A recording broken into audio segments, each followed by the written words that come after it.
Assalamualaikum warahmatullahi wabarakatuh. Ya, balik lagi dengan saya Sultan Raffi Abian Hidayat dari kelas 11 IPA 2. Pada kesempatan kali ini saya ingin mempresentasikan tentang apa sih hudud itu dan betapa apa pentingnya kita untuk mempelajari hal tersebut. Lalu apa dampak yang diberikan ketika kita mengetahui hal tersebut.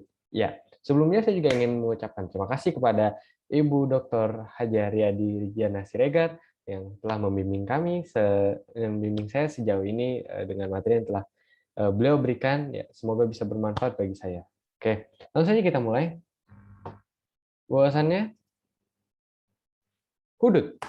Hudud itu dari segi pengertian, yaitu dari bahasa itu bentuk jamaknya dari kata had, yang mana memang berarti pencegahan.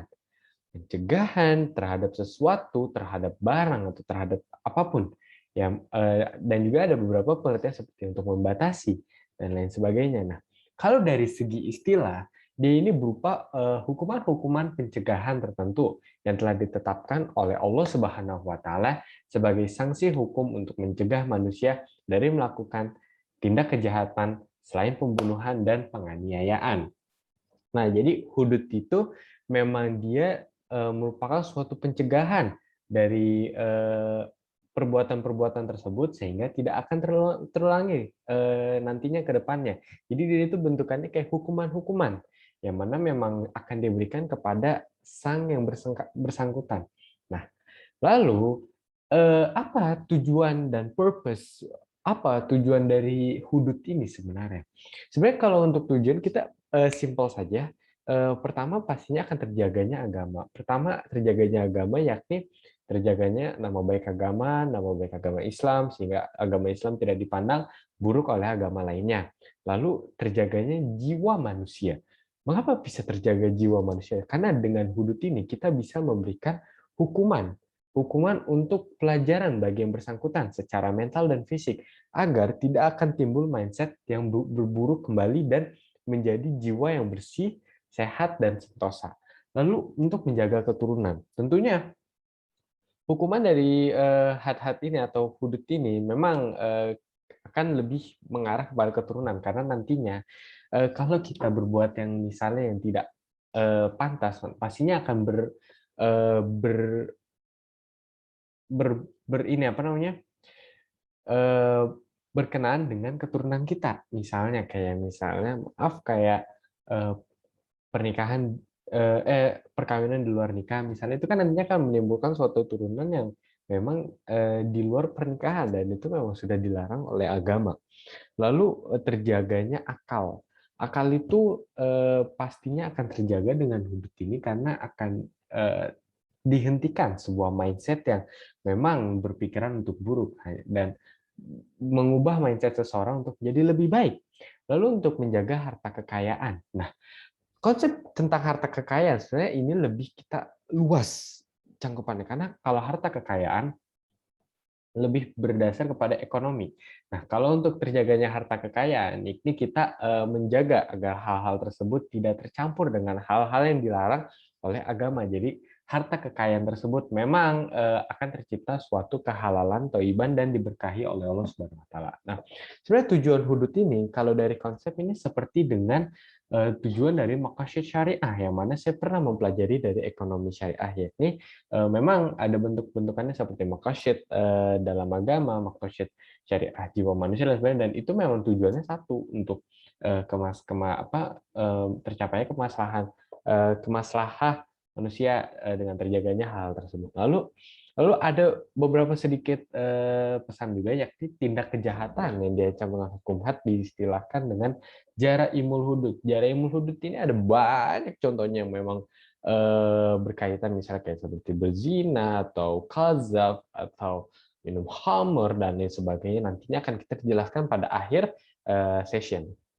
Lalu untuk makna dari istilah hudud dari berbagai pendapat ulama sebenarnya kalau untuk istilah ini dia secara spesifik memang hanya ada tiga karena memang berdasarkan referensi yang saya dapat. Lalu untuk yang pertama ini hukuman yang bentuknya ditetapkan oleh Allah Subhanahu Wa Taala. Jadi istilah dari ini memang hukumannya ini memang berasal dari Allah. Jadi bukan buatan dari manusia, tapi memang sudah asli murni dari Allah Subhanahu wa taala. Dia tidak Allah tidak itu Allah juga tidak memandang siapapun, asal memang dia berkaitan dengan pelanggaran tersebut, maka akan ada hukuman yang setimpal. Lalu untuk hukuman atas pelanggaran hak Allah, jadi itu memang ini pelanggaran yang mana memang bertentangan dengan hak-hak yang sudah diberikan dari Al-Quran, yang sudah dijabarkan. Dan itu kalau misalnya melanggar, maka akan ada hukuman yang setimpal. Lalu yang ketiga, yang terakhir itu adalah hukuman atas pelanggaran hak Allah dan hak hambanya. Untuk pelanggaran atas hak Allah sudah sepertinya sama dengan konsep nomor 2, cuma yang kita akan jelaskan ini adalah hak hambanya. Hak hamba ini berarti kita hablum minanas, yang mana kita berhubungan dengan manusia. Kalau misalnya kita melakukan pelanggaran di sesama manusia, maka nantinya akan terjadi suatu perpecahan. Misalnya, kayak mencuri. Mencuri itu kan berkaitannya dengan sesama manusia. Pasti kan nantinya akan ada timbul rasa curiga, rasa benci, dan sebagainya. Dan karena memang mencuri itu kan mengambil hak harta orang kan, kalau misalnya kita melakukan hal tersebut, maka otomatis kita akan dapat hukuman yang sesuai dengan hukuman yang diberikan oleh manusia. Lalu, misalnya untuk berzina. Misalnya berzina itu juga kalau tidak salah saya pernah membaca di suatu artikel atau apa, kalau misalnya kita berzina pasti nantinya akan sekelilingnya terkena. Nah, itu juga akan terkena hak hambanya. Lalu selanjutnya yakni berupa dasar hukum. Nah, dasar hukum ini dia memang harus ada dalam suatu materi, itu memang misalnya materinya memang harus ada dasar hukumnya, yang mana memang harus kita ketahui apakah ini memang beneran atau tidak. Nah, kalau untuk hudud ini memang dia dasar hukumnya sudah benar teruji dari dalil Al-Quran, hadis Nabi, dan para ijma. Ini para kesepakatan jumhur ulama. Nah, kalau dalil Al-Quran sendiri itu, dia itu dari pertama dari Quran surat An-Nur ayat 2 yang berkaitan dengan zina, yang mana hukumannya cambuk. Lalu Al-Maidah ayat 38 ini berhubungan dengan mencuri, ini potong tangan. Nah, lalu yang Al-Maidah ayat 33 sampai 34. Nah, sebenarnya memang kalau kesan dilihat ketika melihat hudud ini memang seram. Cuma kita melihat apa yang telah diperbuat oleh seseorang tersebut memang harus mendapatkan hal yang setimpal. Lalu untuk yang kedua ada hadis Nabi, hadis riwayat Al-Bukhari. Nah, jadi ini tuh pada hadis ini berisi tentang kalau tidak salah para pezina yang musin apa musan ya? Iya, pokoknya seperti itu, yang mana dia memang sudah baligh, beragama Islam, berakal, lalu memang sudah menikah, sudah ada tali pernikahan, dan dia melakukan perzinahan, maka hal tersebut dihukum dengan hukum rajam, itu dilempar, yaitu penyiksaan terhadap tubuhnya. Lalu yang ketiga ada ijma. Ijma ini adalah berupa kesepakatan antara para jumhur ulama. Ini memang para jumhur ulama bersepakat bahwasannya memang hukuman hudud adalah hukuman yang memang disyariatkan oleh Allah Subhanahu wa taala. Nah, di dalam sistem syariat Islam. Jadi memang hukumnya memang seperti yang balik lagi yang ke awal, memang dia memang asli murni dari Allah Subhanahu wa taala. Nah, lalu untuk pembagian hukum hudud, sebenarnya kalau untuk pembagian hukum hudud itu lebih ke arah simpel sih. Lalu ada beberapa para mazhab yang berkata bahwasannya memang seperti mazhab Al-Hanafiyah, itu memang dia berpendapat ada 6 perkara pelanggaran yang memang dihukumi hudud, yaitu yakni berzina, menuduh orang lain, menuduh orang berzina atau khazaf, lalu mabuk, melakukan pencurian, pembegalan, dan minum khamar. Nah, kalau menurut mazhab Al-Malikiyah, yakni dia memang melengkapi dari mazhab Al-Hanafiyah, yakni memang ada tambahan dari murtad, lalu ada pemberontakan. Nah, lalu yang mazhab Asy-Syafi'iyah, ini memang dia lebih lengkap lagi dengan ditambahnya meninggalkan sholat. Nah, pada konteks ini memang hukum hudud ini memang semuanya berkaitan dengan pelanggaran hak atas Allah dan hak atas hambanya. Kayak misalnya hak atas Allah, dia misalnya meninggalkan sholat atau melakukan kerusakan di bumi. Nah, itu kan melakukan kerusakan di bumi kan pastinya tentunya sangat melanggar hak atas Allah dan juga hak atas manusia. Jadi seperti itu. Nah, Bentuk hukuman hudud ini dia memang beragam ya, beragam. Misalnya ada hukum rajam, hukum cambuk, pengasingan, potong tangan dan kaki, dibunuh dan disalib. Memang kalau kita melihat seperti ini memang kita melihatnya seram, seram hukum hudud. Namun kita balik lagi kita melihat apa yang telah dilakukan orang ini memang harus sepantasnya memang dapatnya setimpal yang seperti ini. Misalnya pertama kayak hukuman rajam. Hukuman rajam ini dia lebih spesifik ke arah orang yang berzina yang sudah memiliki tali pernikahan. Jadi orang yang sudah memiliki tali pernikahan ini ada baiknya sesuai dengan hukuman hudud dia dihukum secara dirajam. Ya ini dilempari batu. Jadi rajam itu konteksnya ini dia menyiksa secara di tubuhnya. Jadi hukuman rajam ini kalau untuk orang yang berzina jadi dilempar batu yang ukurannya sedang atau sedikit besar. Nah, nanti dilemparin ke badannya sampai kalau tidak salah saya baca sampai dia meninggal. Jadi pertama batunya tidak boleh kecil karena itu akan eh, memperlambat matinya. Lalu yang kedua batunya jangan terlalu besar karena nantinya eh, efek yang didapat akan terlalu cepat. Ini dia meninggalnya lebih cepat dan tidak merasakan pelajaran yang didapatnya. Karena memang berzina berzina sesudah menikah memang hukumnya kalau menurut saya pribadi sih sudah sudah tidak pantas sih, maksudnya sudah parah lah ibaratnya. Lalu hukuman cambuk ini lebih ke arah sama seperti berzina namun di luar pernikahan. Jadi gairu musin sih ya. Pokoknya itu. Lalu hukuman cambuknya itu berupa 100 kali cambuk. Jadi kayak cambuk itu nih, misalnya ibaratkan ini seperti pulpen. Pulpen ini dia cambuk. Cambuk itu bentuknya lebih panjang. Nah, biasanya itu digunakan untuk mecut ya, mecut hewan hewan saya di sawah-sawah gitu kerbau nih dia lagi di apa?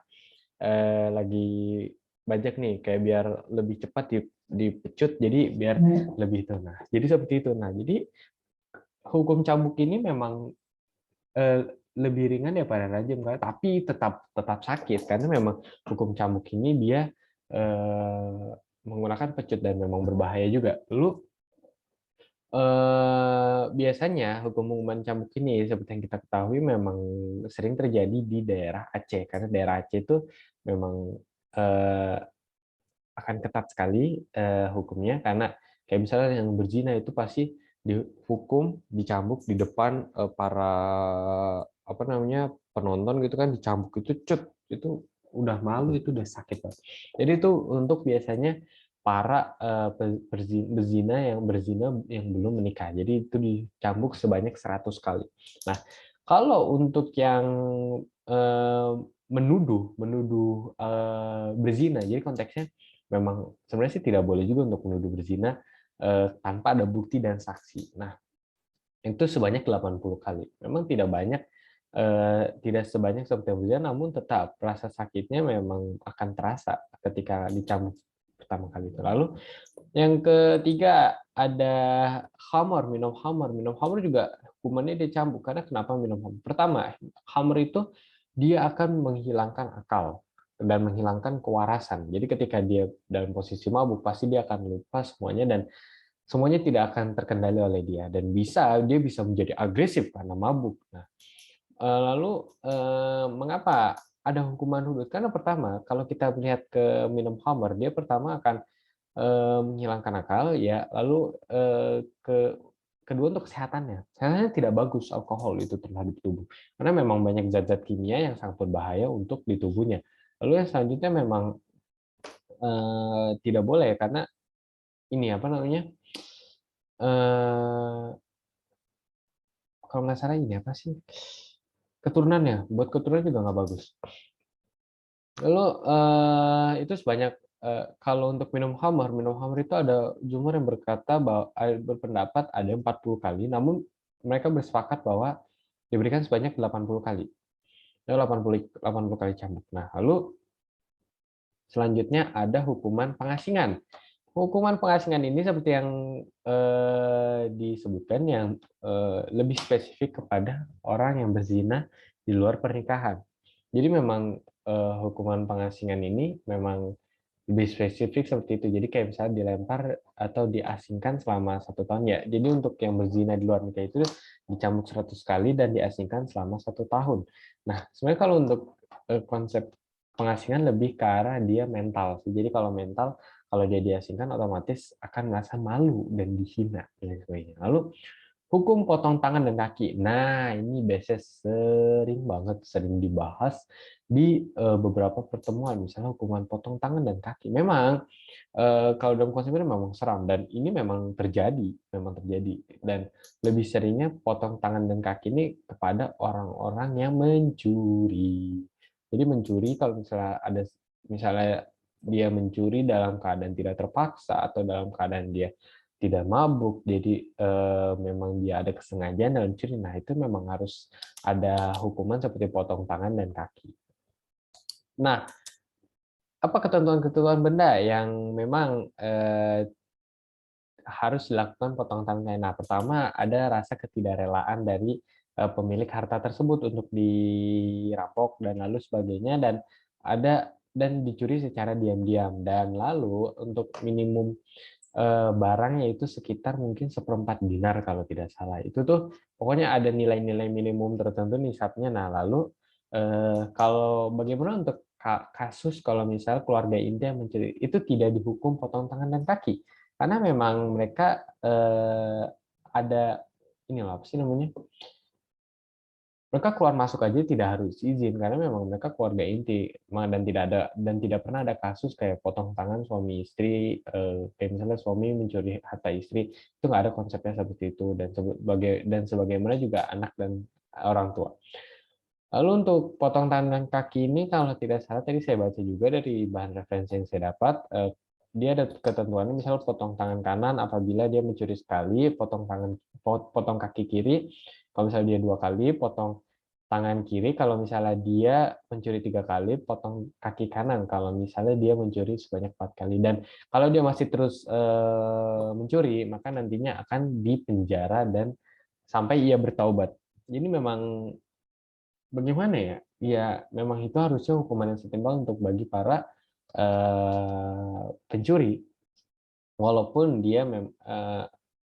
kecuali dia memang membutuhkan. Mungkin kalau konteks membutuhkan mungkin lebih bisa dimanusiawikan karena memang dia konsepnya sangat membutuhkan, kecuali untuk orang-orang yang tidak memiliki hati nurani, misalnya dia main mencuri tanpa ada rasa ketidaksengajaan, ya itu berarti dia sengaja. Nah, lalu selanjutnya untuk potong tangan dan kaki ini juga untuk oknum-oknum hirabah yang mana dia melakukan perusakan di bumi ini, jadi memang dia pantas untuk dipotong tangan dan kaki. Lalu untuk yang kelima ada hukuman dibunuh. Iya, saya langsung menjelaskan secara singkat saja karena memang waktunya sangat terbatas.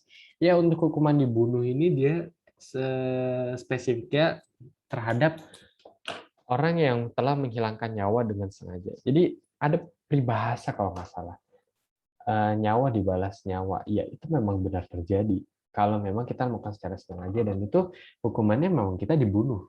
Itu semestinya dilakukan seperti itu. Jadi misalnya begal nih, ada begal. Lalu ada pemiliknya. Nah, pemiliknya ini dibunuh. Nah, ini si begal ini melakukan ini secara sengaja dan memang pantas untuk dibunuh. Karena kenapa? Karena memang tidak ada rasa ketidaksengajaan yang mana misalnya dia sengaja membunuh, ya memang harus dibunuh, dan nyawa dibalas nyawa itu memang benar terjadi. Lalu selanjutnya ya balik lagi untuk oknum yang hirabah. Nah, orang yang sengaja menghilangkan nyawa secara sengaja itu dinamakan kisas ya. Oke, selanjutnya untuk yang hukuman yang untuk dibunuh itu untuk para oknum yang kayak hirabah lagi. Hirabah memang untuk pantas dibunuh karena memang dia melakukan kerusakan dan memerangi Allah Subhanahu wa taala.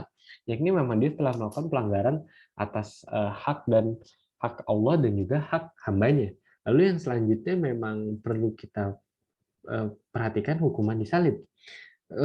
Disalib ini konteksnya memang dia posisinya memang dibunuh, diikat dan secara dimiringkan gitu.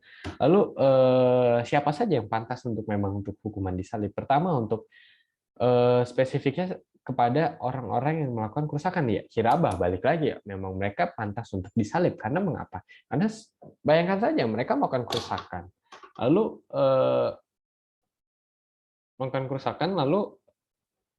memerangi Allah, otomatis mereka membuat onar di bumi ini, bumi yang damai ini. Karena memang mereka pantas untuk disalib, untuk memberikan pelajaran dan juga penghinaan juga. Karena yang apa yang mereka lakukan itu memang saya tidak benar. Nah, itu semua merupakan bentuk-bentuk hukuman hudud. Lalu selanjutnya, syarat waktu dan tempat pelaksanaan hukuman hudud. Nah, pelaksanaan waktu dan tempat pelaksanaan hukuman hudud ini, jadi memang dia ada syarat-syaratnya karena dan tidak sembarangan jadi loh. Jadi seperti itu. Syarat-syaratnya yang pertama itu dia beragama Islam. Karena memang konteksnya dia berhubungan dengan Allah Subhanahu wa taala, bukan dengan Tuhan yang lainnya, karena hanya ada Tuhan satu yakni Allah Subhanahu wa taala. Lalu mereka berakal sehat dan tentunya bukan gila, dalam artian kalau gila pasti akan ada rasa ketidaksengajaan dalam melakukan hukuman tersebut. Lalu yang selanjutnya dia balil. Balil ke mana? Dia memang sudah memiliki umur yang melebihi dari yang sudah ditentukan. Misalnya dia sudah berumur sudah dewasa ibaratnya balil, yang mana sudah mimpi basah dan lain sebagainya. Dan itu memang dikategorikan baligh dan dia memang memiliki tanggung jawab tersendiri, tidak seperti anak kecil. Anak kecil kan ibaratnya dia bermindset ya mungkin masih hidup senang-senang dan sebagainya dan itu memang tidak sengaja. Kecuali baligh itu sudah mempunyai orientasi mindset yang sudah dewasa dan tentunya bisa membedakan mana hal yang baik dan hal yang buruk. Jadi seperti itu. Nah, syarat pelaksanaan hukuman hudud ini dia juga ada yang namanya syarat pelaksanaan. Jadi nggak sembarangan juga. Nah, hanya boleh dilakukan oleh imam. Imam ini adalah pemerintah yang sah, yang mana yang sah. Jadi itu. Lalu yang kedua adalah saksi. Nah, kalau saksi dia memang harus ada. Kalau nggak ada ya nantinya akan menjadi suatu fitnah. Jadi seperti itu. Nah, misalnya seperti berzina. Berzina itu memang dia saksinya harus ada empat orang laki-laki kalau tidak salah. Yang sudah balik, yang berakal sehat dan beragama Islam. Dan itu 4 orang laki-laki itu harus bisa menjelaskan secara tempat kejadian, waktu, dan tempatnya harus sama. Jadi nggak boleh beda. Lalu harus adanya barang bukti. Barang bukti misalnya, misalnya maaf kayak misalnya hamil juga tidak bisa menjadikan barang bukti. Tapi kalau misalnya dia sudah ada saksi, tapi bisa kemungkinan untuk memperkuat. Lalu adanya pengakuan dari orang yang berzina. Jadi kalau sudah ada pengakuan, biasanya memang sudah akan melakukan syarat pelaksanaan karena memang dia sudah jujur. Nah, lalu untuk tempatnya, sebenarnya kalau untuk tempat itu maaf, saya belum menambahkan untuk tempat. Jadi kalau tempat pelaksanaan itu waktu dulu deh, waktu. Nah, kalau waktu itu lebih spesifik ketika sudah ditetapkan ininya apa? Apa sih itu? Kalau nggak salah kalau di pengadilan namanya ini kalau nggak salah vonis. Kalau sudah ditetapkan vonisnya misalnya, maka itu harus dilakukan secara sesegera mungkin dan jangan diperlama. Karena kalau diperlama akan ada nantinya kayak misalnya pelaku tersebut akan kabur karena kan kita tidak tahu pikiran orang tersebut. Baik, kalau itu menurut pendapat saya ya, pendapat saya. Karena memang harus dilakukan secara sesegera. Kalau untuk tempat pelaksanaan, nah kalau tempat pelaksanaan hukuman hudud ini dia dilakukan secara terbuka. Terbuka dan dilihat audiens dan lihat para penonton. Misalnya seperti ini. Konteksnya nih, saya pelaku hudud. Nah, di sini di depan-depan ini akan ada namanya orang-orang yang melihat saya. Kayak misalnya ya juga baiknya kayak di Aceh misalnya nih. Nah, misalnya saya uji contohkan misalnya ini mana ya? Ini sang pelaku nih misalnya mana nih ya? Ini kelihatan lagi. Nih. Aduh, nggak kelihatan ini ya. Nih, misalnya ini HP ini sebagai pelaku nih. Nah, nanti akan ditonton nih, ditonton sama semuanya. Apa yang telah dilakukan lalu akan dicambuk, misalnya cambuk. Nah, jadi seperti itu. Jadi memang kenapa melakukan hal tersebut dan akan menjadi sebuah malu bagi orang tersebut karena pertama untuk memberikan suatu pelajaran bagi orang-orang yang melihat tersebut karena memang apa yang telah dia lakukan itu memang tidak benar dan tidak dibenarkan oleh agama dan salah dan itu akan menimbulkan suatu mindset akan nantinya saya tidak boleh melakukan hal tersebut karena memang itu tidak baik dan memang itu dilarang oleh agama dan tentunya ada hikmah tersendiri. Nah, hikmah dari hal tersebut memang kayak misalnya hikmah dari terjadinya hukum hudud itu ya balik lagi seperti tujuan tersebut. Nah, kalau lebih secara spesifik hikmah-hikmah, 8 hal tersebut, pertama, untuk melatih mindset orang agar tidak melakukan tersebut dan untuk menjaga kedamaian dan, eee, untuk juga untuk mematuhi perintah Allah dan menjauhi larangan Allah, jadi seperti itu. Nah, jadi kalau dari penjelasan tentang hudud itu memang secara spesifik memang lengkap. Hanya saja saya pada kesempatan kali ini memang ingin menjelaskan secara singkat dan memang mudah dimengerti secara, eee, umum lah. Lalu analisis hudud dalam syariat Islam. Nah, ini kita sudah melakukan session yang terakhir ya, yang mana yang kalau nggak salah tadi dibahas ya, yang hudud ya? Nah, itu yang pertama itu ada pelarangan zina ya, seperti yang sudah dibahas memang zina itu ada zina muhsin atau muhsan ya? Iya, ada zina yang sudah terikat pertali pernikahan, lalu ada zina yang di luar, pernikahan. Nah, hukum-hukumnya juga sudah dibahas sebelumnya memang dari konteks ya itu. Nah, yang ingin saya bahas sebenarnya dalam konteks ini adalah had qauzaf. Qauzaf ini dia, kalau menurut saya pribadi mungkin, eee, konteksnya memang dia sudah parah kalau misalnya tidak ada saksi. Jadi qauzaf ini dia itu melemparkan sesuatu yang buruk kepada orang, misalnya kayak penuduhan berzina, penuduhan merampok, dan lain sebagainya. Dan itu menurut saya memang kalau kita menuduh dalam artian tanpa ada bukti itu kan jadinya fitnah. Karena kalau kita menuduh seseorang tanpa ada kejelasan itu udah fatal jadinya dan hukumannya juga sudah dijelaskan mau 80 kali dicambuk dan saya pribadi kalau misalnya ada orang yang terus melakukan saya pertama akan malu, karena malu malu akan saya nggak berbuat apa-apa tapi kenapa saya dituduh. Lalu, dan itu juga timbulnya malu bagi orang yang menuduh. Karena orang menuduh itu secara sengaja dia menuduh orang tersebut dan disengaja tentunya, jadi seperti itu. Nah, Khamar dia kalau nggak salah itu saksinya harus ada 2 dan buktinya harus ada aroma-aroma khamar. Nah, di ini tadi sudah dijelaskan juga secara singkat memang khamar itu dia emang bentukannya, sesuatu yang memabukkan dan menghilangkan akal. Jadi kenapa kita tidak boleh minum khamar, ya sudah dijelaskan lagi, karena memang pertama dilarang oleh agama, kedua memang memabukkan, dapat membuat agresif juga, lalu menghilangkan akal, kita menjadi gila, dan kita benar-benar nggak bisa berpikir, dan lain sebagainya. Nah, untuk pencurian perampokan sebenarnya untuk konteks ini sudah tidak perlu dijelaskan karena memang sudah paham gitu kan ya untuk pencurian perampokan, hukumannya sudah tadi antara potong tangan atau memang dan memang ada hukuman-hukuman tersendiri yang memang dikeluarkan oleh negara, misalnya di penjara dan sebagainya. Jadi untuk seperti itu untuk, konteks tentang penjelasan tentang hudud ini ya.